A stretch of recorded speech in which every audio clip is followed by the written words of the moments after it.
Hello dear students, कैसे हैं आप। तो आज अपन चैप्टर नंबर सेकंड नया चैप्टर सॉल्यूशन लेके आए हैं। ठीक है, उसका पार्ट 1 है। सबसे पहले स्टार्ट करते हैं कि सॉल्यूशन होता क्या है, डेफिनेशन क्या है सॉल्यूशन की। ठीक है, तो देखो बहुत ही सिंपल है। होमोजीनियस मिक्सचर क्या होता है? होमोजीनियस मिक्सचर होता है solution. Homogeneous mixture which made up by two or more than two substance।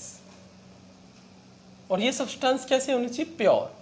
Pure substance क्या होते हैं? मैं सुन लो, एलिमेंट होते हैं। तो एलिमेंट हो या कोई कंपाउंड हो। Homogeneous mixture which made up by two और more than two pure substance called solution.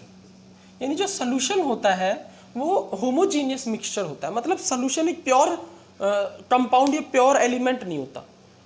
Element को एलिमेंट में, कंपाउंड को कंपाउंड में, एलिमेंट को कंपाउंड में जब हम मिला देते हैं किसी रेशो में, ठीक है, और अगर होमोजीनियस मिक्सचर बन जाता है तो उसको अपन सॉल्यूशन बोलने लग जाते हैं। होमोजीनियस से मतलब क्या है? देखो, होमोजीनियस से मतलब है uniform property of mixture. Uniform property equal to homogeneous. Homogeneous का मतलब यहां पर है कि यूनिफॉर्म होना चाहिए पूरा का पूरा। यानी जो सॉल्यूशन हमने बनाया है वो पूरा का पूरा कैसा होना चाहिए? एक जैसी प्रॉपर्टी उसमें होनी चाहिए हर तरफ। ठीक है, अगर मान लो सॉल्यूशन में यहां पर 2 ml में 10 पार्टिकल हैं किसी के, ठीक है, तो यहां पर भी 2 ml में 10 पार्टिकल होने चाहिए, यहां पर भी 2 ml में 10 पार्टिकल होने चाहिए, वहां पर भी 2 ml में 10 पार्टिकल।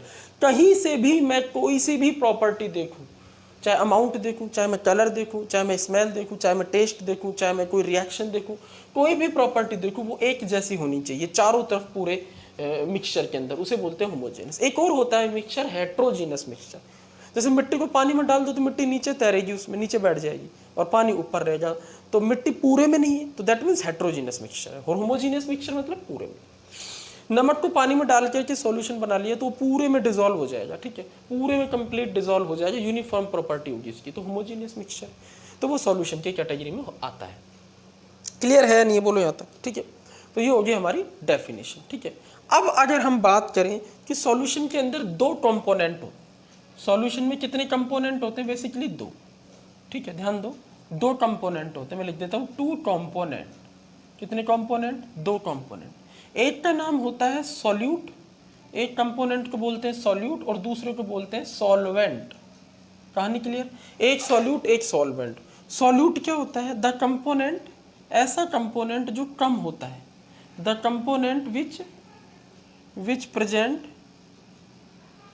लेस अमाउंट, ऐसा कंपोनेंट जो बहुत ही कम अमाउंट में होता है। विच present less amount called solute. मतलब जिसका अमाउंट क्या होता है? कम होता है। अमाउंट को हम कैसे बोलते हैं वो भी सुन लो। अमाउंट को हम ग्राम में रिप्रेजेंट कर सकते हैं, अमाउंट को हम वॉल्यूम में रिप्रेजेंट कर सकते हैं, मतलब ml में रिप्रेजेंट कर सकते हैं, इसको हम मोल्स में रिप्रेजेंट कर सकते हैं। समझ रहे हो ना? तो जो सॉल्यूट होगा उसके नंबर ऑफ मोल्स या वॉल्यूम ml में या ग्राम ये कम होगा एज कंपेयर टू सॉल्वेंट। ठीक है, और जो सॉल्वेंट होता है द कंपोनेंट, ऐसा कंपोनेंट होता है जो ज़्यादा अमाउंट में होता है। The component which present more amount, ज़्यादा अमाउंट में होता है, कॉल्ड सॉल्वेंट। अमाउंट यहाँ पर भी उसी तरह से लेंगे जैसे सॉल्यूट। इतनी कहानी क्लियर? यानी सॉल्यूशन के अंदर 2 कंपोनेंट होते हैं, सॉल्यूट और सॉल्वेंट। ये दोनों एक दूसरे में इस तरह से मिल जानी चाहिए, डिसॉल्व हो जानी चाहिए कि होमोजीनियस मिक्सचर बन जाए। ये है सबसे मेन चीज। तब जाकर के हम उसको क्या बोलेंगे? सॉल्यूशन बोलेंगे। क्लियर है यहाँ तक की बात? ठीक है, जैसे अगर हम एग्जाम्पल अगर हम लें, ठीक है, एग्जाम्पल अगर लें 60% शुगर सॉल्यूशन इन वाटर, करते हैं 40% शुगर सॉल्यूशन इन वाटर। इसका मतलब ये है कि अगर 100 ग्राम सॉल्यूशन है तो उसमें 40 ग्राम शुगर है और 60 ग्राम पानी है। क्लियर है ना? तो यहाँ पर शुगर क्या है? शुगर कितना है? 40%। ठीक है, और वाटर कितना है बताओ? वाटर है यहाँ पर 60%। तो किसका अमाउंट ज़्यादा है, शुगर का या वाटर का, वाटर का। तो ये सॉल्वेंट हो जाएगा और शुगर क्या हो जाएगा, सॉल्यूट हो जाएगा। कहानी क्लियर हुई। शुगर क्या हो जाएगा हमारा, सॉल्यूट हो जाएगा, और जो वाटर है ये हमारा सॉल्वेंट हो जाएगा, और दोनों से मिलकर बनेगा सॉल्यूशन। शुगर पूरे के पूरे वाटर में इस तरह से डिजोल्व होगा कि यूनिफॉर्म प्रॉपर्टी होगी, पूरा ऊपर से लेकर नीचे तक मीठा रहेगा, कलरलेस रहेगा, सारी कहानी एक जैसी रहेगी, यूनिफॉर्म रहेगी। तो इसको अपन क्या बोल रहे हैं, सॉल्यूशन। क्लियर है नहीं, बोलो क्लियर है नहीं, ठीक है। तो ये हो गया हमारा सॉल्यूशन। अब अगर हम बात करें इसके classification of solution, classification of solution, solution को क्लासिफाई कैसे कर सकते हैं, तो इसके कुछ बेस होते हैं, सम बेस, कुछ बेस पर इसको क्लासिफाई किया जाता है। क्लियर है। जैसे सबसे पहले है नंबर ऑफ सॉल्यूट कंपोनेंट, पहला बेस है नंबर ऑफ सॉल्यूट कंपोनेंट, कि भैया सॉल्यूट कंपोनेंट्स कितने हैं उस बेस पर। अब ये सॉल्यूट क्या होता है, जो कम अमाउंट में होता है, और सॉल्वेंट क्या होता है, जो ज़्यादा अमाउंट में होता है। एक चीज़ ध्यान रखना, सॉल्यूशन के अंदर सॉल्वेंट जनरली एक ही होता है, सॉल्यूट एक से ज़्यादा हो सकते हैं। जैसे आपने पानी के अंदर थोड़ा सा नमक डाल दिया, थोड़ी सी चीनी डाल दी, डिजोल्व कर दिया, क्लियर है नहीं, तो दो सॉल्यूट है, नमक और चीनी, क्योंकि दोनों की अमाउंट कम रखेंगे अपन पानी से, और पानी क्या होगा हमारे पास, सॉल्वेंट। तो सॉल्यूट एक से ज़्यादा हो सकते हैं, इसलिए मैंने लिखा number of solute component. Number of solvent component के बेस पे क्लासिफाई नहीं कर सकते, क्योंकि वो तो एक ही होता है ना, सॉल्वेंट तो, ठीक है। नंबर ऑफ सॉल्यूट कंपोनेंट की अगर हम बात करें, तो number of solute component, if solute one है, यानी एक सॉल्यूट, एक टाइप का सॉल्यूट, एक से मतलब है एक टाइप का सॉल्यूट, सॉल्यूट वन है, सॉल्वेंट वन होगा ही होगा, सॉल्वेंट तो वन ही होता है हमेशा, ठीक है, यूनिवर्सल है। सॉल्यूट एक है, सॉल्वेंट वन है, तो इसको बोलते हैं बाइनरी सॉल्यूशन। कौन सा सॉल्यूशन, बाइनरी सॉल्यूशन, मतलब ऐसा सॉल्यूशन जिसमें एक सॉल्यूट और एक सॉल्वेंट हो, उसे बाइनरी सॉल्यूशन कहते हैं। Example, glucose in water, glucose in water, ठीक है। वाटर क्या है, सॉल्वेंट, और ग्लूकोज क्या है, सॉल्यूट। कहानी क्लियर हुई। बी की बात करें, ठीक है, ये तो हो गया हमारे पास फर्स्ट केस, ठीक है, क्लासिफिकेशन चल रहा है। अब सेकंड, नंबर ऑफ सॉल्यूट दो कर दे। अगर सपोज करो नंबर ऑफ सॉल्यूट कितने हैं, दो, सॉल्वेंट एक ही रहेगा, सॉल्वेंट एक ही रहता है हमेशा, एक, तो कौन सा सॉल्यूशन, ट्राइनरी सॉल्यूशन। कौन सा सॉल्यूशन बनेगा, बोलो, ट्राइनरी सॉल्यूशन। यहाँ तक क्लियर है। एग्जाम्पल ट्राइनरी सॉल्यूशन का, ग्लूकोज कॉमा शुगर, ग्लूकोज और शुगर इन दोनों का एक साथ वाटर में solution, glucose comma sugar in water, तो दो सॉल्यूट है, ग्लूकोज और शुगर। क्लियर है नहीं। थर्ड लास्ट एग्जांपल, ये और हो सकता है, सॉल्यूट हमारे पास तीन हो, क्लियर है, ट्राइनरी से ज़्यादा नहीं होते, तो वैसे क्वार्टरनरी बोलेंगे, लेकिन इस तरीके के केस बहुत ही रेयर होते हैं, क्योंकि जब हम दो तीन चार चीज़ें एक साथ ले लेते हैं तो हेट्रोजीनियस मिक्सचर बनने की प्रॉपर्टी आ जाती है, होमोजीनियस मिक्सचर नहीं बन पाता। चलो, नंबर ऑफ सॉल्यूट कंपोनेंट। अब हमारे पास ले लेते हैं हम बी, दूसरा बेस क्या है, amount of solute component. Number of solute component के बेस पे सॉल्यूशन बाइनरी, ट्राइनरी, क्वार्टरनरी वगैरह होगी, ठीक है। मैक्सिमम जो है हम बाइनरी पढ़ेंगे, मैक्सिमम सॉल्यूशन कैसे होते हैं, बाइनरी, इनकी स्टडी करेंगे इस चैप्टर में।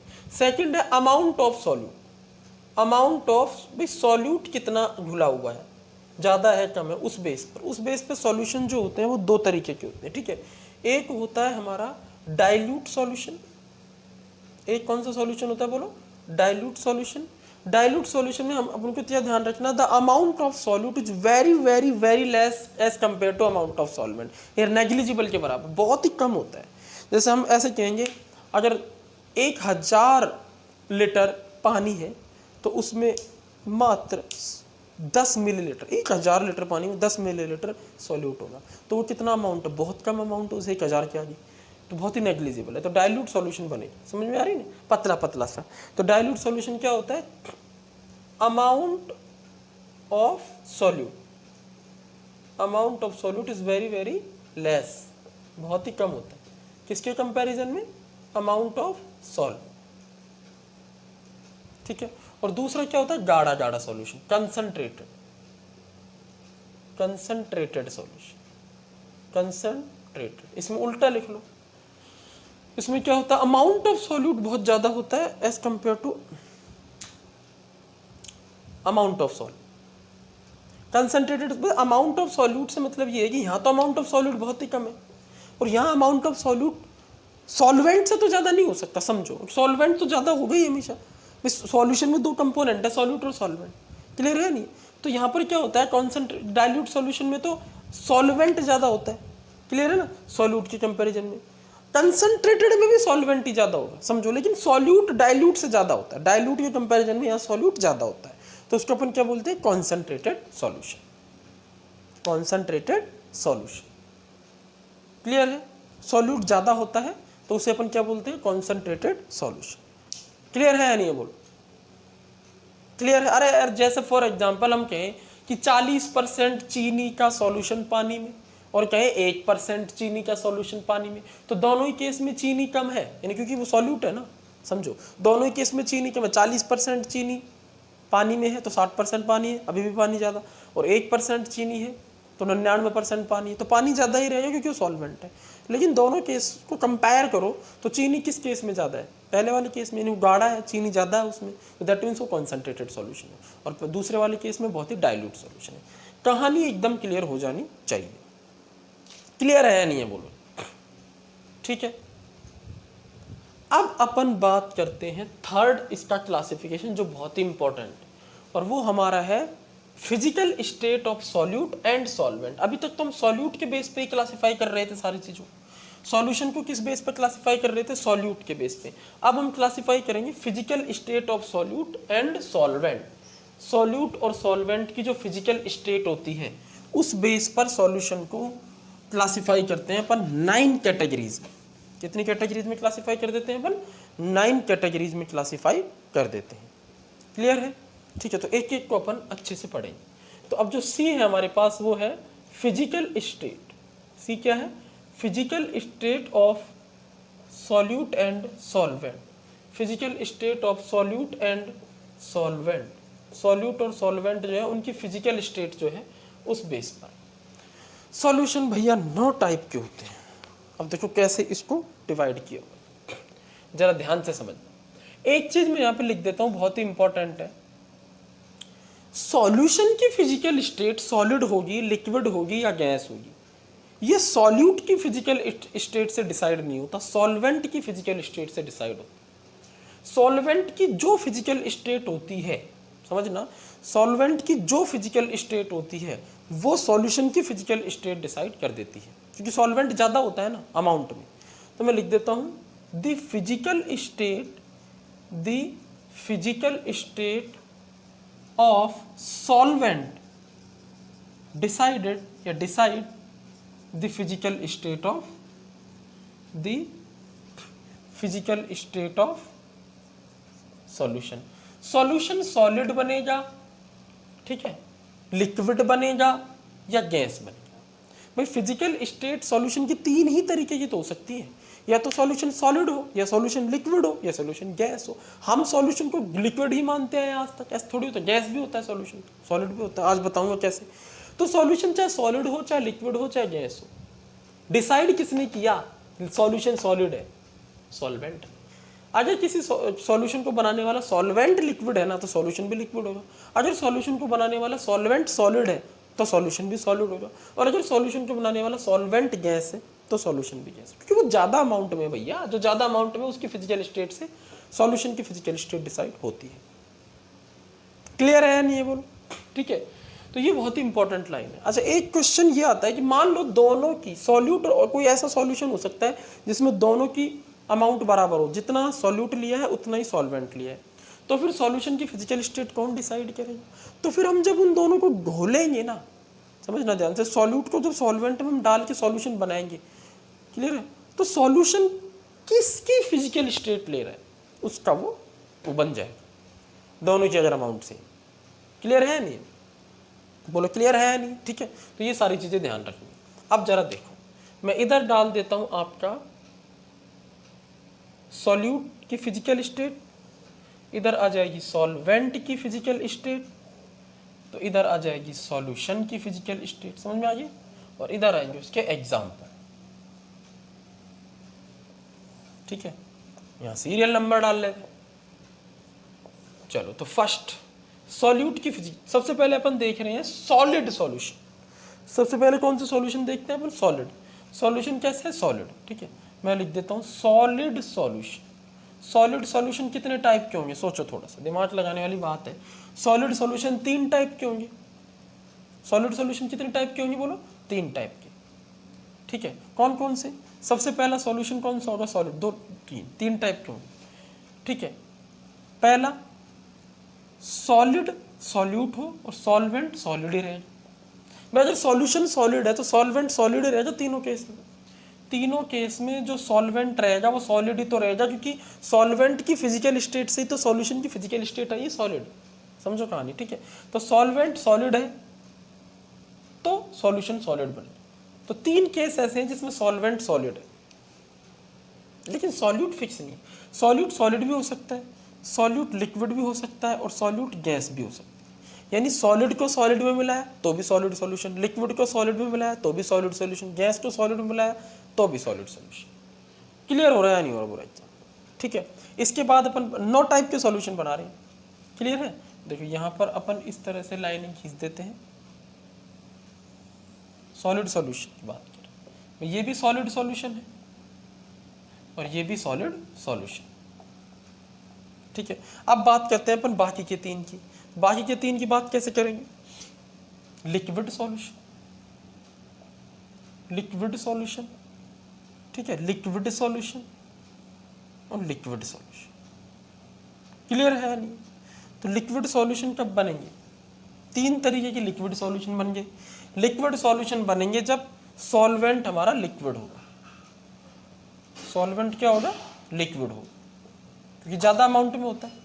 और सॉल्यूट क्या हो सकता है? सॉलिड हो सकता है। रिपीट कर दो, लिक्विड भी हो सकता है और गैस भी हो सकता है। 4 5 6। ठीक है, और लास्ट 3 सॉल्यूशन होते हैं गैसियस सॉल्यूशन। लास्ट 3 सॉल्यूशन कैसे होते हैं? Gas solution, gas solution, gas solution और गैस सॉल्यूशन। ठीक है, सॉल्वेंट गैस, गैस, गैस। और जो सॉल्यूट है वो तीनों टाइप का, सॉलिड, लिक्विड और गैस। तो 3 × 3, 3 तरीके के सॉल्वेंट हैं, 3 तरीके के सॉल्यूट हैं, सॉल्यूशन हो गया 9 तरीके के और 9। क्लियर है? ये 9 टाइप के सॉल्यूशन पढ़ने एग्जाम्पल से। सबसे मेन क्या एग्जाम्पल है। तो अगर आपसे मान लो यूं पूछ ले कि सॉल्यूशन कितने टाइप के होते हैं ये बताओ। ठीक है, तो आपको कहना है भैया सॉल्यूट और सॉल्वेंट दोनों की फिजिकल स्टेट कंबाइन कर देते हैं तो 9 टाइप के होते हैं, और सिर्फ सॉल्वेंट की फिजिकल स्टेट देखे तो 3 टाइप के होते हैं, सॉलिड सॉल्यूशन, लिक्विड सॉल्यूशन और गैस सॉल्यूशन। समझ में आ रही है? और उनको फिर से अगर डिवाइड करना है सॉल्यूट के बेस पे तो फिर 9 टाइप के बनेंगे। अरे सॉलिड सॉल्यूशन 3 टाइप के बनेगा, सॉलिड का सॉलिड में, लिक्विड का सॉलिड में, गैस का सॉलिड में। लिक्विड सॉल्यूशन फिर 3 टाइप का बनेगा, सॉलिड का लिक्विड में, लिक्विड का लिक्विड में, गैस का लिक्विड में। ठीक है, और गैस सॉल्यूशन फिर 3 टाइप का बनेगा, सॉलिड का गैस में, लिक्विड का गैस में और गैस का गैस में। अब अपन बात कर लेते हैं यहाँ पे एग्जाम्पल्स की। चलो, तो देखो यहाँ पे मैंने एग्जाम्पल सारे नोट कर दिए, जरा देखो समझते हैं। सॉलिड का सॉलिड में सॉलिड सॉल्यूशन। सॉलिड सॉल्यूशन के 3 कैटेगरी है। सबसे पहले बात करते हैं कि सॉल्यूट सॉलिड है, यानी जो चीज कम है वो सॉलिड है, जो ज्यादा है वो भी सॉलिड है, दोनों कंपोनेंट सॉलिड है। तो अलॉयज, हम जो गोल्ड यूज करते हैं एक्चुअली में वो प्योर नहीं होता, उसके अंदर थोड़ा सा कॉपर मिलाते हैं। कॉपर हम मिला देते हैं, थोड़ी सी मिलावट कर देते हैं, मतलब जैसे 24 कैरेट का नहीं होता, 22 कैरेट में चेंज हो जाता है। 2 कैरेट यहाँ पर क्या मिला देते हैं? कॉपर। तो जब हम कॉपर को AU में मिला देते हैं तो थोड़ा हार्ड हो जाता है, हम उससे मतलब कुछ भी बना सकते हैं। नहीं, गोल्ड इतना सॉफ्ट होता है, 100% गोल्ड इतना सॉफ्ट होता है कि उससे आप कुछ भी नहीं बना सकते, ऑर्नामेंट वगैरह। ठीक है ना, गले का मंगलसूत्र वगैरह कुछ भी नहीं बना सकते।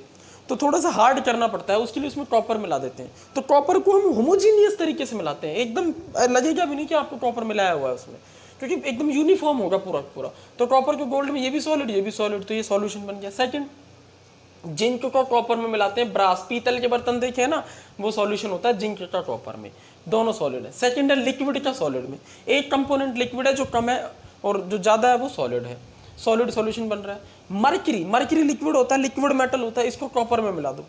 मर्क्यूरी क्या होता है? लिक्विड होता है, मेटल होता है और इसको कॉपर में मिला दो, सॉलिड क्या सॉलिड में क्यों नहीं है? क्योंकि मर्क्यूरी सॉलिड थोड़ी होता है, रूम टेम्परेचर पर लिक्विड होता है। तो लिक्विड का सॉलिड, कॉपर सॉलिड होता है, तो मर्क्यूरी जो को जब कॉपर में मिला देते हैं तो सॉल्यूशन बन जाता है, ठीक है, जो लिक्विड का सॉलिड में सॉल्यूशन होता है। ऐसे मर्क्यूरी को जिंक में मिला दो, मर्क्यूरी को सोडियम में मिला दो।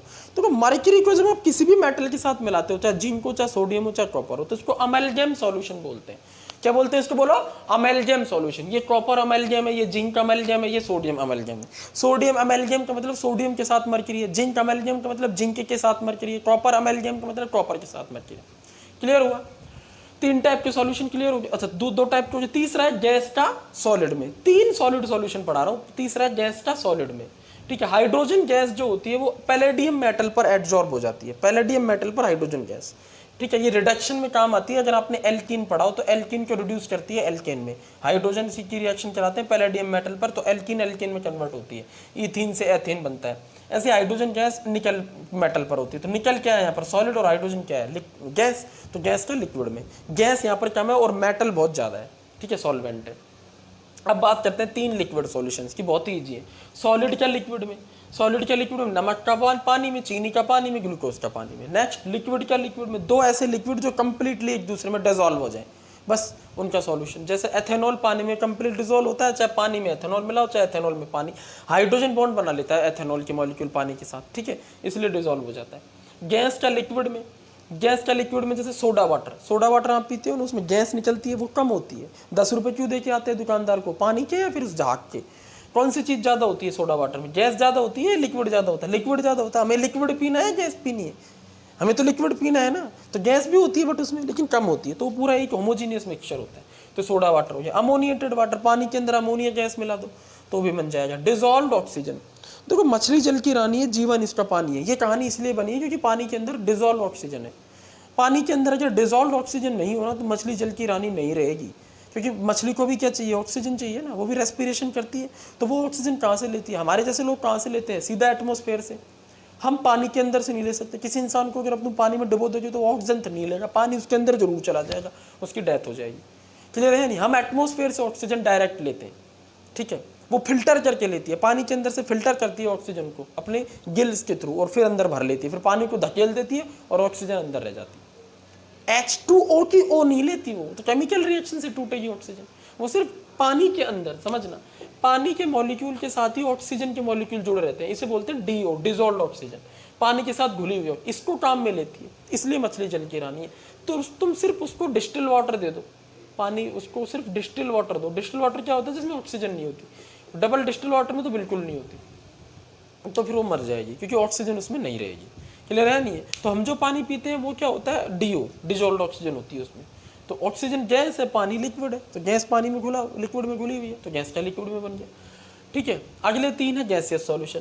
पहला है सॉलिड का गैस में, कपूर को नाइट्रोजन गैस में डिसॉल्व कर दो, कपूर कम रहेगी, नाइट्रोजन गैस ज़्यादा रहेगी, ठीक है। जैसे अपन ने कपूर जलाई, सपोज करो नाइट्रोजन गैस के एक बार वो है कंटेनर, उसमें अंदर कपूर जला दी, तो कपूर जो होगी वो नाइट्रोजन गैस के साथ जब कॉन्टैक्ट में आएगी तो ये सॉल्यूशन बनेगा। लिक्विड का गैस में क्लोरोफॉर्म लिक्विड होता है, उसको पानी में मिला दो। लिक्विड क्या है? क्लोरोफॉर्म। उसको किस में मिला दो आप? सॉरी, वाटर में नहीं, पानी तो लिक्विड हो गया, इसको मिलाओ नाइट्रोजन। क्लोरोफॉर्म को नाइट्रोजन में मिला दो, चाहे वाटर वेपर। वाटर वेपर में क्या होता है? सुनो, पानी की लिक्विड ड्रॉपलेट हवा में घुली रहती है, समझना। एयर क्या है? गैस ही तो है, तो गैस के अंदर पानी की ड्रॉपलेट, उसे बोलते हैं अपन वाटर वेपर, ठीक है। और लास्ट गैस का, गैस में कोई भी 2 गैसों का मिक्सचर ले लो, हाइड्रोजन, 3 गैसों के ले लो, 4 के ले लो, हाइड्रोजन का ऑक्सीजन गैस में मिक्सचर। क्लियर है? नोट कर लो, स्क्रीनशॉट ले लो, ठीक है। तो ये हो गया हमारा सॉल्यूशन का क्लासिफिकेशन। 3 तरह से हमने सॉल्यूशन को क्लासिफाई किया। क्लियर है नहीं? बोलो और ठीक है।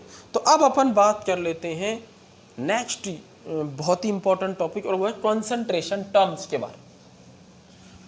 सॉल्यूशन जो होती है उसकी कॉन्सेंट्रेशन टर्म्स क्या होती है, उनको डिस्कस करने वाले हैं अब अपन। कॉन्सेंट्रेशन का मतलब क्या है पहले तो ये मैं आपको बताऊंगा, उसके बाद मैं आपको बताऊंगा कि कौन कौन सी कॉन्सेंट्रेशन टर्म्स होती हैं जो सॉल्यूशन के लिए अपन डिफाइन करते हैं और इनकी ज़रूरत क्यों पड़ती है। कुछ भी नहीं है, सॉल्यूशन के अंदर 2 कंपोनेंट है, एक सॉल्यूट और एक सॉल्वेंट। क्लियर है नहीं? हमें कैसे पता चलेगा कि हमें जो चीज़ें दी हुई हैं, डाटा दिया हुआ है, उसमें कौन सी चीज़ ज़्यादा है कौन सी चीज़ कम है। इस चीज़ को पहचानने के लिए हम कॉन्सेंट्रेशन यूज करते हैं। ठीक है, जैसे फॉर एग्जाम्पल हम लिख देते हैं हेडिंग कॉन्सेंट्रेशन टर्म। क्या लिख देते हैं? बहुत ही इंपॉर्टेंट टॉपिक है ये। दो वीडियो, इस वीडियो लेक्चर में और अगले वीडियो लेक्चर में जाके ये कंप्लीट होगा। ठीक है, कॉन्सेंट्रेशन टर्म। कॉन्सेंट्रेशन टर्म जब कंप्लीट हो जाएगा उसके बाद हम देखेंगे वेपर प्रेशर का कॉन्सेप्ट। उसमें अपन दो लॉ पढ़ेंगे, राउल्ट्स लॉ और हेनरी लॉ। ठीक है ना, उसके जब हमारे पास वो कंप्लीट हो जाएगा सबसे इंपॉर्टेंट टॉपिक आएगा और वो आएगा हमारा कॉलिगेटिव प्रॉपर्टीज। 4 कॉलिगेटिव प्रॉपर्टीज होंगी और उसके बाद लास्ट टॉपिक रहेगा वांट ऑफ फैक्टर या एबनॉर्मल मोलर मास। तो वो सारी कहानी हम बाद में देखेंगे, अभी कॉन्सेंट्रेशन टर्म की बात करते हैं। देखो कॉन्सेंट्रेशन का मतलब क्या होता है, इसकी डेफिनेशन क्या होती है, तो हम लिखेंगे it is the amount of solute. Solute जो होता है ना उसका अमाउंट होता है। It is the amount of solute which present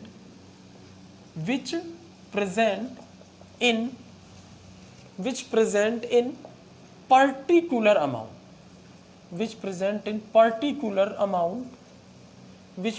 in particular amount of solution or solvent, called concentration। बहुत ही इंपॉर्टेंट डेफिनेशन लिखिए। अमाउंट को 3 तरह से ले सकते हैं, फिर बता देता हूँ। अमाउंट को वेट की तरह लिया जा सकता है, अमाउंट को वॉल्यूम की तरह लिया जा सकता है और अमाउंट को मोल की तरह लिया जा सकता है। ये भी अमाउंट है, ये भी अमाउंट है, ये भी। ठीक है, it is the amount of solute. Solute का अमाउंट है विच present in particular amount of solution. हमने कहा 1 लीटर सॉल्यूशन में इतने ग्राम नमक है, समझ, 1 लीटर सॉल्यूशन में इतने ग्राम नमक है। तो हम किसकी बात कर रहे हैं? 5 ग्राम पर लीटर। तो ये कंसंट्रेशन बन गई भाई। 5 ग्राम अमाउंट ऑफ सॉल्यूट, 5 ग्राम नमक है, amount of solute which present in a particular amount. 1 litre solution, या हम कहते हैं 1 kg पानी में, 1 kg पानी में, तो पानी क्या हो जाए? सॉल्वेंट। ठीक है, तो अमाउंट को हम कैसे लेते हैं? वेट, वॉल्यूम या मोल से। तो इन चीजों को अपन बोलते हैं कंसंट्रेशन। इस डेफिनेशन से क्लियर हो रहा है। ठीक है, अब कंसंट्रेशन की यूनिट की बात करते हैं। देखो कंसंट्रेशन यूनिट एक्चुअली में होती है 2 टाइप की। ठीक है ना, 2 टाइप की। कौन कौन सी? पहली होती है हमारी वॉल्यूम रिलेटेड यूनिट, जो वॉल्यूम के चेंज होने से चेंज हो जाए। हम सॉल्यूशन का वॉल्यूम चेंज कर दें तो यूनिट चेंज हो जाए, वॉल्यूम रिलेटेड कंसंट्रेशन यूनिट होती है। ठीक है, और सेकंड कौन सी होती है हमारी? Weight related. कौन सी होती है? Weight related unit. अब इन दोनों में एक बड़ा अंतर क्या है? इन दोनों में एक बड़ा अंतर है टेम्परेचर के वेरिएशन। ठीक है, वॉल्यूम रिलेटेड जो यूनिट होती है, ध्यान देना, टेम्परेचर जो होता है वो वॉल्यूम के इनवर्सली प्रोपोर्शनल होता है। बोलो होता है कि नहीं? अगर हम गर्म करते हैं किसी चीज़ को तो वॉल्यूम उसका क्या होता है? घटता है, बढ़ता है? सॉरी, प्रोपोर्शनल होता है, उल्टा लिख दिया। अगर हम चीज़ को गर्म करते हैं तो वॉल्यूम इंक्रीज हो जाता है। क्लियर है नहीं? लेकिन weight does not depend. W यानी weight, weight does not depend upon temperature. अरे ऐसा थोड़ी है आपसे आपका सर्दियों में और गर्मियों में वेट अलग अलग हो। जो वेट आपका सर्दी में है वही वेट गर्मी में रहेगा। क्लियर है नहीं? अगर चेंज हो रहा है तो खाने पीने की वजह से हो रहा है, टेम्परेचर से चेंज नहीं होता वेट कभी भी। तो वेट टेम्परेचर पर डिपेंड नहीं करता। तो ऐसी कंसंट्रेशन की यूनिट्स पढ़ेंगे अपन यहाँ पर जो वेट रिलेटेड होती है और जो टेम्परेचर से चेंज नहीं होती, या टेम्परेचर इंडिपेंडेंट। और यहाँ वॉल्यूम रिलेटेड यूनिट पढ़ेंगे और ये यूनिट सारी टेम्परेचर डिपेंडेंट रहेगी। ठीक है ना, ये कौन सी यूनिट है? Temperature dependent unit. लिख देता हूँ मैं, टेम्परेचर डिपेंडेंट यूनिट है, टेम्परेचर डिपेंडेंट यूनिट यहाँ पर पढ़ेंगे। और यहाँ क्या पढ़ेंगे? Temperature independent unit. टेम्परेचर पर डिपेंड नहीं करेंगे, टेम्परेचर इंडिपेंडेंट यूनिट। क्लियर है? Temperature independent unit. अब अपन बात करते हैं टेम्परेचर डिपेंडेंट यूनिट की। कौन कौन सी टेम्परेचर डिपेंडेंट यूनिट पढ़नी है अपन को? ठीक है, जो वॉल्यूम रिलेटेड यूनिट होती है, मतलब जिसमें क्या करते हैं अपन? Volume of the solution generally लेते हैं या मोल्स भी ले सकते हैं। तो देखो ध्यान से समझो, वॉल्यूम से चेंज होने वाली यूनिट। सबसे पहले अपन पढ़ेंगे वेट बाय वेट परसेंटेज। इसको बोलते हैं weight volume by volume percentage, volume by volume percentage. ठीक है, सेकंड इसमें पढ़ेंगे अपन वेट बाय वॉल्यूम परसेंटेज, मतलब वॉल्यूम से रिलेटेड यूनिट में सबसे पहले वॉल्यूम बाय वॉल्यूम, उसके बाद वेट बाय वॉल्यूम। क्लियर है? थर्ड इसमें अपन पढ़ेंगे परसेंटेज पर 100 का, परसेंटेज मतलब पर 100 में। थर्ड इसमें हम पढ़ेंगे volume by volume in PPM या पीपीबी, मतलब बता दूंगा इसका। पीपीएम का मतलब पार्ट्स पर मिलियन और पीपीबी का मतलब पार्ट्स पर बिलियन। देखो वॉल्यूम बाय वॉल्यूम को पर 100 पार्ट्स में रिप्रेजेंट करना चाहे तो ये यूनिट, और पर मिलियन एक 10 लाख भागों में रिप्रेजेंट करना चाहे तो ऐसे यूज करते हैं। ऐसे फिर यहाँ भी पॉसिबल है weight by volume in PPM, wait by volume in PPM कह दो चाहे पीपीबी कह दो, ठीक है ना, ये वॉल्यूम रिलेटेड यूनिट होगी। इसके अलावा बहुत ही इंपॉर्टेंट पढ़ेंगे मोलैरिटी। क्या पढ़ेंगे? मोलैरिटी। मोलैरिटी भी कैसी यूनिट है? वॉल्यूम डिपेंडेंट यूनिट है। इसके अलावा एक और पढ़ेंगे नॉर्मेलिटी। ये 6 यूनिट ऐसी हैं जो वॉल्यूम डिपेंडेंट, एक फॉर्मेलिटी और होती है लेकिन वो सिलेबस में नहीं है तो उसको नहीं पढ़ेंगे। 6 चीज़ें पढ़ेंगे, volume by volume percentage, wait by volume percentage. Same यहाँ पर क्या होगा? वॉल्यूम बाय वॉल्यूम लेकिन पीपीएम में। यहाँ वॉल्यूम बाय वॉल्यूम 100 पार्ट्स में रिप्रेजेंट हो रहे हैं, वेट बाय वॉल्यूम 100 पार्ट्स में रिप्रेजेंट हो रहे हैं। लेकिन यहाँ 10 की पावर 6 या 10 की पावर 9, 10 की पावर 6 का मतलब होता है 1 मिलियन और 10 की पावर 9 का मतलब होता है 1 बिलियन, ठीक है। मिलियन या बिलियन पार्ट्स में वॉल्यूम अपॉन वॉल्यूम या वेट अपॉन वॉल्यूम पढ़ेंगे, ठीक है। ये सब चीज़ें बता दूंगा, बहुत सिंपल है। फिर उसके बाद मोलैरिटी पढ़ेंगे, ये भी वॉल्यूम रिलेटेड कॉन्सेंट्रेशन टर्म है। उसके बाद नॉर्मेलिटी पढ़ेंगे, ये भी वॉल्यूम रिलेटेड कॉन्सेंट्रेशन टर्म है। ये सारी की सारी कॉन्सेंट्रेशन टर्म वॉल्यूम के चेंज होने से चेंज हो जाती है और वॉल्यूम को टेम्परेचर के चेंज कर देने से चेंज कर दे सकते। टेम्परेचर बढ़ाएंगे वॉल्यूम चेंज होगा, वॉल्यूम चेंज होगा इनमें भी वेरिएशन आने लगेगा, ठीक है। उसके बाद इधर कौन सी पढ़नी है अपन को? इधर अपन को पढ़नी है वेट बाय वेट परसेंटेज, और second weight by weight ppm. समझ गए ना? Weight by weight in PPM, जैसे वहां पर वेट वॉल्यूम बाय वॉल्यूम था, वेट बाय वॉल्यूम था। देखो एक चीज मैं आपको क्लियर कर दूं, ठीक है, किसी भी कंसंट्रेशन यूनिट में क्या होगा, ऊपर की तरफ हमेशा सॉल्यूट रहेगा और नीचे सॉल्यूशन होगा। मतलब जैसे हम यहाँ कह रहे हैं weight volume by volume, volume of solute ऊपर रहेगा, वॉल्यूम ऑफ सॉल्यूशन नीचे रहेगा। यहाँ वेट ऑफ सॉल्यूट ऊपर रहेगा और वॉल्यूम ऑफ सॉल्यूशन नीचे। यानी डिनोमिनेटर में क्या, नॉमिनेटर में क्या रहेगा, सॉरी डिनोमिनेटर में क्या रहेगा, सॉल्यूट ऊपर, और नॉमिनेटर में क्या रहेगा, हमेशा सॉल्यूशन, ठीक है। कॉन्सेंट्रेशन टर्म पढ़ते हो ये हमेशा माइंड में रखा करो, ठीक है। Weight by weight percentage, weight by weight in PPM या पीपीबी।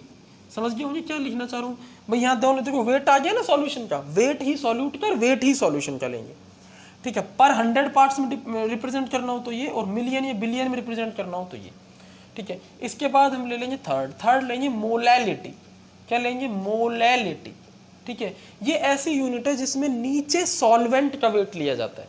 इन सभी यूनिट में केवल एक ऐसी यूनिट है जिसमें सॉल्वेंट नीचे आता है नॉमिनेटर में, ठीक है। और वो कौन सा है हमारा? वो हमारा है मोलैलिटी की यूनिट। मोलैलिटी में नीचे सॉल्यूशन नहीं सॉल्वेंट आता है और उसका वेट लिया जाता है, ठीक है। तो इसमें सॉल्वेंट आता है, बस ये आपको ध्यान रखनी है।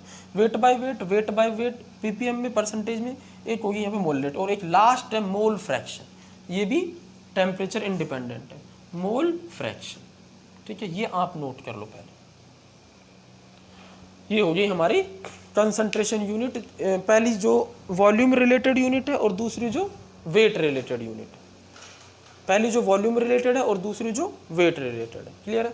अब मैं आपको वॉल्यूम रिलेटेड यूनिट करा देता हूँ। इसमें 1 2 3 4 आज ये कर लेते हैं, V by V, W by V, V by V in ppm, W by V in ppm. पहले मैं इनके फॉर्मूले लिखूंगा और उसके बाद अपन कुछ न्यूमेरिकल्स लेंगे। एक चीज़ और यहाँ बता देता हूँ मैं आपको, देखो वॉल्यूम रिलेटेड किसी भी यूनिट को, वॉल्यूम रिलेटेड यूनिट को अगर आपको वेट रिलेटेड में कन्वर्ट करना हो या वेट को रिलेटेड यूनिट को वॉल्यूम में कन्वर्ट करना हो, जैसे आपको सपोज करो मोलैरिटी दे दी और मोलैलिटी पूछ ली, तो आपको मोलैरिटी को मोलैलिटी में कन्वर्ट करना पड़ेगा ना। तो ये जो कन्वर्जन होता है ये एक फॉर्मूले से होता है। उसमें आपको एक फॉर्मूला ध्यान रखना है वो डेंसिटी का, क्योंकि डेंसिटी ही दुनिया में वो चीज़ होती है जो वॉल्यूम और मास को जो रिलेट कर देती है, मास अपॉन वॉल्यूम। डेंसिटी क्या होती है? Mass upon volume. तो अगर मास रिलेटेड किसी वॉल्यूम रिलेटेड किसी कंसंट्रेशन टर्म को मास रिलेटेड किसी कंसंट्रेशन टर्म से कोरिलेट करना है आपको, तो डेंसिटी को यूज करना पड़ेगा। इस फॉर्मूले को बहुत इंपॉर्टेंट तरीके से यूज करना पड़ेगा। लेकिन अगर वेट रिलेटेड यूनिट को ही आपस में कन्वर्ट करना है, जैसे आपसे कहा मोल फ्रैक्शन आपको दिया है, मोलैलिटी निकालो, तो डेंसिटी की जरूरत नहीं है। ये आपस में इन्हीं में कन्वर्ट किया तो भी मोलैलिटी की जरूरत नहीं। क्लियर है? लेकिन इन दोनों को आपस में कन्वर्ट करना पड़ेगा, तो आपको ये वाला फॉर्मूला अप्लाई करना पड़ सकता है।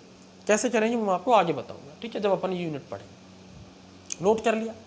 ठीक है। अब सबसे पहले अपन क्या स्टार्ट कर देते हैं, हमारी volume related concentration unit.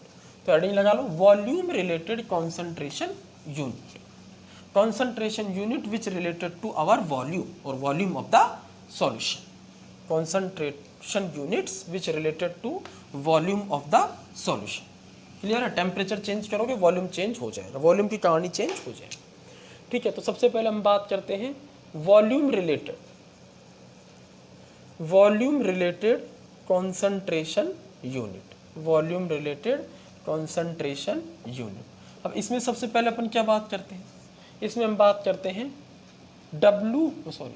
V by V percentage.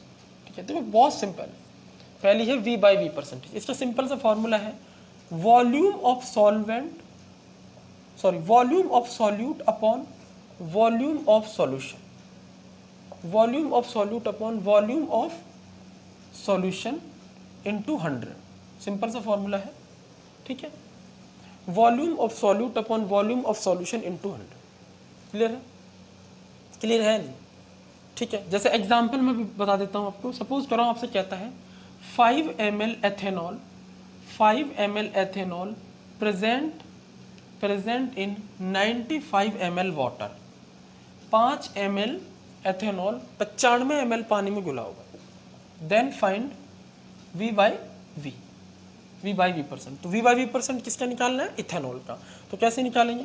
तो हम लिखेंगे V by V percent equal to volume of solute, solute क्या कौन सा हमारा एथेनॉल है, कम है इसलिए, तो 5 ml लिखेंगे इसका वॉल्यूम। ठीक है, upon total volume of solution लिखना है। तो वॉल्यूम ऑफ सॉल्यूशन क्या होगा? वाटर का वॉल्यूम प्लस एथेनॉल का वॉल्यूम, यानी कितना हो जाएगा हमारे पास? वाटर एथेनॉल का प्लस वाटर का, दोनों का ऐड कर देंगे अपन, 5 + 95 ml, ये टोटल आ जाएगा ना, इनटू क्या कर देंगे 100। तो हमारे पास आंसर होगा V बाई वी परसेंटेज का 5%। ये ऐसे दे दिया 5% एथेनॉल का सॉल्यूशन दिया हुआ वाटर में।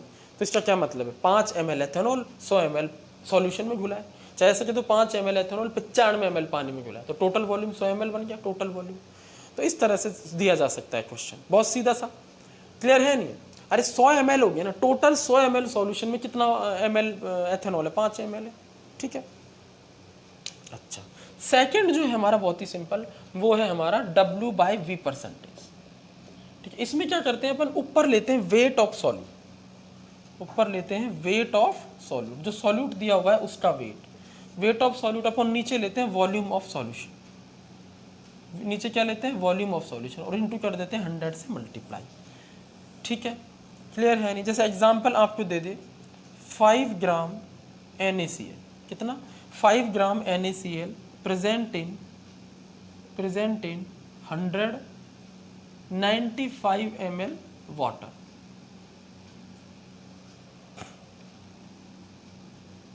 100 ml solution of water, 100 ml solution of water, ऐसे दे दिया। मान लो 5 ग्राम नमक 100 ml पानी के सॉल्यूशन में, पानी और नमक से बने हुए सॉल्यूशन में डिसॉल्व है, तो वॉल्यूम दे दिया कितना सॉल्यूशन का? 100 ml, और अमाउंट दे दिया NaCl का, तो W बाई वी परसेंट निकलवा रहा है इसका मतलब। तो यानी कि अमाउंट, यानी जो सॉल्यूट है उसका वेट कितना है? 5 अपॉन वाटर का वॉल्यूम, जो वॉल्यूम है उसका सॉल्यूशन का वो कितना दिया हुआ है हमें? 100 × 100। तो आंसर क्या आएगा? 5%। लेकिन ये 5% वेट बाय वॉल्यूम है और ये 5% वॉल्यूम बाय वॉल्यूम था। क्लियर है यहाँ तक? कोई प्रॉब्लम? चल, इसके बाद हम बात करते हैं C और D। देखो अगर हमें पार्ट्स पर 100, इन दोनों को पता है क्या बोलते हैं? इन दोनों को बोलते हैं PPH, पार्ट्स पर 100। मतलब ये पर 100 पार्ट्स में वॉल्यूम के अगर 100 पार्ट्स हमें दिए हो तो उसमें निकालना है। अगर मान लो आपसे ये कह दे 1000 में इतना है तो 100 में बताओ कितना है, तो वो वाली कहानी है। यानी पर 100 पार्ट्स में हमें कंसंट्रेशन निकालनी होती है सॉल्यूट की, या अमाउंट निकाले, अमाउंट ऑफ सॉल्यूट निकालनी है पर 100 पार्ट्स में। तो कैसे निकालेंगे भाई? इतने में, यानी कि हमें कह दिया 100 ml में इतना एथेनॉल है, 5 ml एथेनॉल, तो 1 ml में कितना होगा? 5/100, तो 100 में कितना होगा? 5/100 × 100। हमसे यदि 1000 में इतना है तो 1 में कितना होगा? इतना बटा 1000, यहाँ तो वॉल्यूम लेंगे, तो 100 में कितना होगा? इतना बटा 1000 × 100। तो पर 100 पार्ट्स में निकालना हो तो ये यूज करेंगे। लेकिन अगर मिलियन में निकालना हो तो सी क्या होगी? V बाई वी परसेंटेज नहीं, V by V in PPM, V by V in PPM या PPB। अगर हमें 1 मिलियन पार्ट्स में या 1 बिलियन पार्ट्स में, 1 मिलियन क्या होता है? 10⁶, और 1 बिलियन क्या होता है 10 की पावर 9। अगर हमें सॉल्यूशन बहुत ही ज़्यादा दिया हो 1 मिलियन या 1 बिलियन, इसमें हमें कोई सॉल्यूट पता लगाना हो कितना है, कितनी कंसंट्रेशन में है, तो हम ppm या ppb यूज करेंगे। सिंपल है बिल्कुल। V/V in ppm equal to क्या होगा, volume of solute upon volume of solution, same formula. इस रेशो को क्या बोलोगे तुम, ठीक है, कि 1 ml में इतना घुला हुआ, यही तो होता है भाई। हम कहते हैं x ml में 5 ml घुला हुआ है सॉल्यूट, तो 1 में कितना घुला होगा 5/x, तो ये रेशो ही तो है, volume of solute upon volume of solution. तो अब 100 में चाहिए तो इसको 100 से मल्टीप्लाई करो तो ये बन जाएगा, और अगर 1 लाख में चाहिए तो 10 की पावर 6 से मल्टीप्लाई कर दो, और 1 अरब में चाहिए तो 10 की पावर 9 से मल्टीप्लाई करो। जनरली ppm ही होता है सिलेबस में, तो 10 की पावर 6 से मल्टीप्लाई करो। अरे 100 पार्ट्स में चाहिए तो परसेंटेज, और मिलियन पार्ट्स में चाहिए तो ppm। ऐसे d क्या बनेगा हमारे पास, weight by volume in ppm, ठीक है। Weight by volume in ppm क्या होगा, लिखेंगे weight by volume in ppm। तो यहाँ क्या है, वेट अपॉन सॉल्यूट, ऊपर क्या लेना है वेट ऑफ सॉल्यूट, और नीचे क्या लेना है volume of solution, total volume. इसमें सॉल्यूट का वॉल्यूम भी है और सॉल्वेंट का भी है, वॉल्यूम ऑफ सॉल्यूशन, और इनटू 10 की पावर 6 से मल्टीप्लाई करें। यहाँ परसेंटेज पीछे लगता है, यहाँ ppm पीछे लग जाता है, पीछे ppm लगा देते हैं यूनिट, पीछे क्या लगा देते हैं ppm लगा देते हैं, ठीक है। एक न्यूमेरिकल देख लेते हैं इस पर बेस्ड, ppm पर बेस्ड न्यूमेरिकल, एक इंपॉर्टेंट न्यूमेरिकल है, उसको देखते हैं। नोट कर लिया, अपनी स्क्रीनशॉट ले लो। चलो तो अब अपन बात करते हैं न्यूमेरिकल, ठीक है। तो अगर हम देख न्यूमेरिकल ले लें एक, क्लियर है ना, जैसे अपन से कह दिया, क्वेश्चन है बहुत इंपॉर्टेंट, 5 × 10 की power -2 gram oxygen dissolved in sea water, in 1 kg sea water, 1 kg या 1 kg ना दे करके सपोज करो दे दिया 500 ml सी वाटर वॉल्यूम दे दिया, then find concentration in ppm। इस सॉल्यूशन की कंसंट्रेशन ppm में बताओ, तो कैसे करोगे भाई। ये कह रहा है इतना ग्राम ऑक्सीजन है, वो इतने वॉल्यूम सी वाटर में डिजोल्व। सी वाटर क्या होता है, सी वाटर सॉल्वेंट नहीं होता, ये सॉल्यूशन होता है, ये ध्यान रखना। पानी थोड़ी है, समुद्र का पानी है, समुद्र के पानी में तो बतेरी चीज होती है, समुद्र के पानी में कितनी सारी चीजें होती है, तो सॉल्यूशन हुआ ना, सॉल्यूट थोड़ी हुआ। तो ये तो सॉल्यूशन है, सॉल्यूशन का वॉल्यूम है 500 ml, सॉल्यूट क्या नहीं है, सॉल्वेंट क्या नहीं है, सॉरी सॉल्यूशन का वॉल्यूम दिया हुआ है और वेट दिया हुआ है, तो कौन सी यूनिट यूज करेंगे, वेट बाय वॉल्यूम, और 100 यूज करेंगे मिलियन, तो खुद ने कह दी ना ppm में, तो ये वाला फॉर्मूला यूज करेंगे, वेट बाय वॉल्यूम इंटू 10 की पावर 6। तो सिंपल सा आंसर हो गया इसका, W/V इन ppm। ये पूछ रहा है अब वेट सॉल्यूट का, ऑक्सीजन का वेट 5 × 10 की power -2 upon volume of solution 500 × 10 की पावर 6, ppm लगा दो पीछे। समझ में आ रही कहानी। तो यहाँ पर अपन ये 10 की पावर, ये 2 0 से ये 2 0, 10 की पावर 4 बचेगा, ठीक है, और ये कैंसिल हो जाएगा, तो 10 की पावर 2 बचेगा, 5 से 5 कैंसिल, यानी 10 की पावर 2 ppm, यानी 100 ppm। मतलब इसका ये है कि टोटल 10 की पावर 6 ग्राम सॉल्यूशन अगर है हमारे पास, ठीक है, या टोटल 10 की पावर 6 पार्ट्स है सॉल्यूशन की, टोटल 10 की पावर 6 पार्ट्स ऑफ सॉल्यूशन अगर है, तो उसमें कितने पार्ट ऑक्सीजन है, 100 पार्ट ऑक्सीजन प्रेजेंट। समझ में आई कहानी, कितने पार्ट ऑक्सीजन प्रेजेंट है, 100 पार्ट। ppm का मतलब उसमें टोटल 10 की पावर 6 पार्ट सॉल्यूशन में 100 पार्ट ऑक्सीजन। अच्छा, अगर इसको आप परसेंटेज में कन्वर्ट करना चाहते हो, 10 की पावर 2 कर देना, क्या कर देना 10 की पावर 2, तो ये 2 कैंसिल, 10 की पावर -2 आंसर आएगा। फिर इस तरह से अपन क्वेश्चंस को सॉल्व करते हैं। क्लियर है। अब देखो, अगर आप इन सभी यूनिटों में नीचे देखो, तो नीचे वॉल्यूम का टर्म है, तो अगर टेम्परेचर बढ़ाओगे तो वॉल्यूम बढ़ेगा, वॉल्यूम बढ़ेगा तो सीधी सी बात है सारी की सारी कंसंट्रेशन टर्म डिक्रीज हो जाएंगी, तो वॉल्यूम रिलेटेड है, ठीक है। तो नेक्स्ट वीडियो लेक्चर में अपन वॉल्यूम रिलेटेड जो बाकी 2 यूनिट्स बची हैं, ठीक है, एक बची है हमारी मोलैरिटी, क्लियर है नहीं है, उसको डिस्कस करेंगे, और एक नॉर्मेलिटी को डिस्कस करेंगे, उसके बाद वेट रिलेटेड इनका relation. Thank you very much.